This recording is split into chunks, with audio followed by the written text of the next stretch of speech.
This video is really more for guys who really don't want to freelance.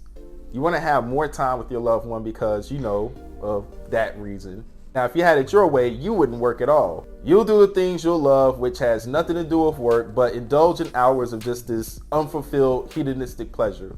That's what you really want.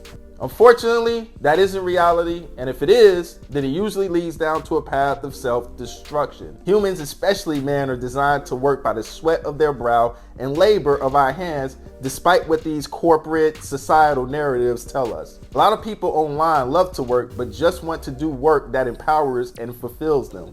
Now, if you're on this channel, then web design and development is that design path.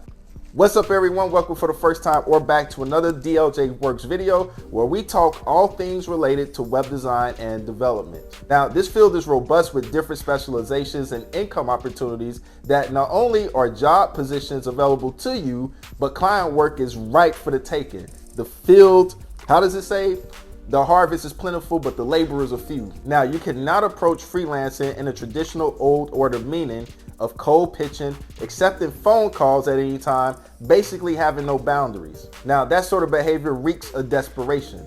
Many people online will say that working for a corporation will leave you feeling enslaved, but the same can be said about freelancing because you allowed yourself to be at the financial mercy of your client. That's not a good thing. Come on, man. You won't have more time with your girlfriend doing that. So how do you get that time? Well, ultimately, you don't become a freelancer, but a business entity or a brand.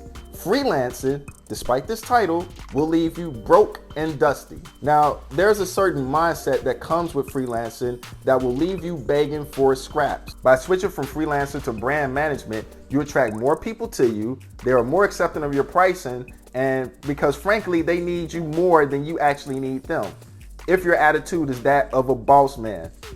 Now, here's a good question. How do you get there? The first step is to document everything that you are doing. That's number one. You're a nobody, at least in the beginning. When you cold pitch, you're a nobody. Now, content creation opens the door for you to become a somebody.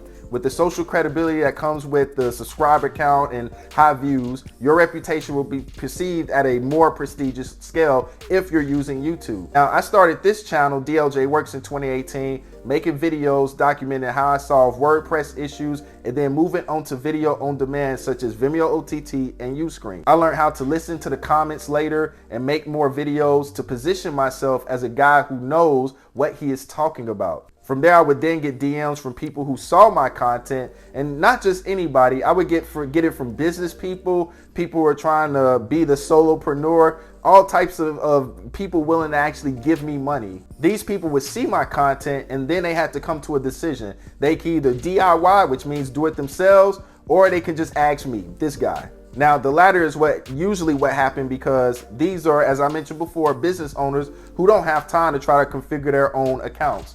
Now, I learned how to write contracts and set boundaries with my clients, stating to them about my availability and coming to an agreement on when things will be delivered. And then from there, I earned additional money, which allowed my girlfriend, aka my wife, more vacations and time together. Let me also add that I still have a full-time job that I enjoy and love to work my brand in the late night hours, burning the midnight oil. By building a brand that is media first, service second, you build a machine where people pitch to you rather than you pitching to them because they will perceive you as a busy person. That's what happens when you position yourself as an expert trying to serve your audience base rather than your pitching coming off as begging, which is perceived that you really need the money. As again, it reeks of desperation. And women don't like desperation.